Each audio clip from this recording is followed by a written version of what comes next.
Hello everyone. We are going to start Geography class 10 Resource and Development और इसी chapter का एक topic लेकर आए हैं जिसका नाम है रिसोर्स प्लानिंग। हम सभी को पता है कि resource play a vital role in our life. Without resources we can't survive easily. So resource के बिना हम अच्छे से सर्वाइव नहीं कर सकते हैं। तो here a question arise, what is resource planning? Resource planning is a technique or skill to use the resources or to utilize the resources. Here a question arise also, why do we need resource planning? एक और question यहाँ पर उठता है कि resource planning की जरूरत क्यों है, क्यों हमें रिसोर्स की प्लानिंग करनी पड़ती है। तो हम किसी भी चीज को अगर यूज करते हैं तो हम उसके लिए एक प्लानिंग करके चलते हैं कि हमें कहाँ पर कौन सी चीज ज्यादा यूज करनी है, कहाँ से कौन सी चीज हमें बचानी है, किस तरह से उसको यूज करना है। तो क्योंकि रिसोर्स जो है वो लिमिटेड है तो हमें उनकी रिसोर्स की प्लानिंग करके चलना पड़ेगा। रिसोर्स की प्लानिंग इसलिए क्योंकि जो मोस्ट ऑफ द रिसोर्सेज हैं वो लिमिटेड है। ऐसा नहीं कि बहुत ज्यादा रिसोर्सेज है, कुछ रिसोर्स रिन्यूएबल हैं लेकिन कुछ रिसोर्सेज नॉन रिन्यूएबल है जो हमने एक बार यूज किया और खत्म हो गए, जैसे कि फॉसिल फ्यूल। तो अगर हम उसको ऐसे कंटिन्यूस यूज करते रहेंगे तो क्या होगा, वो खत्म हो जाएंगे। इसीलिए हम उसके लिए एक प्लानिंग करना पड़ती है, प्लानिंग के अकॉर्डिंग उसको यूज करते हैं।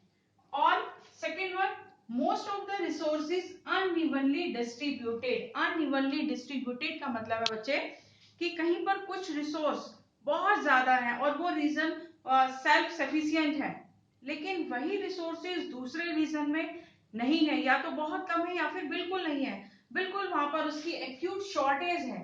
तो रिसोर्सेज को दूसरे इन रिसोर्सेज को जिनकी शॉर्टेज है जिस रीजन में, वहां पर भी वो अवेलेबल हो। इसीलिए हमें रिसोर्स को प्लानिंग करके चलना पड़ता है कि जहां पर जो रिसोर्स की कमी है उनको भी वो रिसोर्सेज अवेलेबल हो जाए। ओवर यूटिलाइजेशन ऑफ रिसोर्सेज, क्योंकि हमने सोच लिया है कि रिसोर्स तो हमें प्रकृति ने दिए हैं, नेचुरल रिसोर्सेज हैं, जितना हम चाहे उसको यूज कर सकते हैं। तो हम जब उसको लगातार यूज करते जा रहे हैं तो क्या हो रहा है बच्चे, वो खत्म होते जा रहे हैं, इनका ओवर यूटिलाइजेशन हो रहा है। इसीलिए हमें रिसोर्स प्लानिंग की जरूरत है। अंडर यूटिलाइजेशन ऑफ रिसोर्स, इसीलिए हमें रिसोर्स की जरूरत है। जैसे कुछ रीजन है कि बिल्कुल सेल्फ सफिशिएंट है रिसोर्सेज में और कुछ में एक्यूट शॉर्टेज है, जैसे झारखंड, छत्तीसगढ़ और Madhya Pradesh, central part of India. वहां पर जो मिनरल्स हैं, आयरन और है, वो वहां पर बहुत ज्यादा मात्रा में है, लेकिन वहीं पर जो इंफ्रास्ट्रक्चर है वो इंफ्रास्ट्रक्चर का डेवलपमेंट वहां पर नहीं है। ऐसे ही जो नॉर्थर्न प्लेन है वहां पर जो सॉइल रिसोर्सेज है वो बहुत अच्छे हैं, लेकिन दूसरे रिसोर्सेज की वहां पर कमी है। राजस्थान, वहां पर सोलर रिसोर्स और विंड रिसोर्सेज बहुत ज्यादा हैं, वहीं पर वाटर रिसोर्सेज की बहुत ज्यादा कमी है। अब जहां पर जो रिसोर्सेज नहीं है वहां पर भी वो रिसोर्सेज अवेलेबल हो, इसीलिए हमें रिसोर्स प्लानिंग की जरूरत पड़ती है। इसीलिए हम रिसोर्स को एक टेक्निक, एक प्लानिंग के अकॉर्डिंग उसको प्लान करते हैं। तो रिसोर्स प्लानिंग एक बहुत इजी वे नहीं है कि हमने रिसोर्स को प्लान कर लिया और बहुत हो गया। रिसोर्स प्लानिंग एक बहुत ही कॉम्प्लेक्स प्रोसेस है, बहुत आसान नहीं है कि हम रिसोर्स को सारे रीजन्स में हम अवेलेबल उसको करा सकें। उसके लिए सबसे पहला जो पॉइंट है बच्चे वो है आइडेंटिफिकेशन ऑफ द रिसोर्सेज। पहले तो हमें आइडेंटिफाई करना पड़ेगा, पहले बताना देखना पड़ेगा कि रिसोर्सेज कहाँ पर, कौन से रिसोर्सेज अवेलेबल हैं। अगर हमें पता ही नहीं है कि कहाँ पर कौन से रिसोर्सेज है तो हम प्लान क्या करेंगे, हमें तो पता ही नहीं है। तो फर्स्टली आइडेंटिफिकेशन ऑफ रिसोर्सेज, सबसे पहले हमने रिसोर्स की पहचान की कि कहाँ पर कौन से रिसोर्सेज हैं। देन इन्वेंटरी, फिर उनकी लिस्ट बनाई कि कौन कौन से रिसोर्सेज कहाँ कहाँ पर है। उसमें क्या है, सर्वे, उस पूरे रीजन का, उस पूरे एरिया का सर्वे किया जाता है, मैपिंग की जाती है कि कितने एरिया में वो रिसोर्सेज फैले हुए हैं, कहाँ कहाँ पर हैं। क्वालिटेटिव और क्वांटिटेटिव एस्टिमेशन कि उन रिसोर्सेज की क्वालिटी कैसी है और वो रिसोर्सेज कितनी क्वांटिटी में अवेलेबल है, इन सबको एस्टिमेट किया जाता है, इन सबको आइडेंटिफिकेट किया जाता है। उसके बाद आता है बच्चे कि हमें रिसोर्सेज का पता लग गया कहां पर है, हमने सब मैपिंग वगैरह सर्वे कर लिया, कितनी क्वालिटी के, कैसी क्वालिटी के हैं, कितनी क्वांटिटी में। अब क्या आता है, need appropriate technology, skill and institution.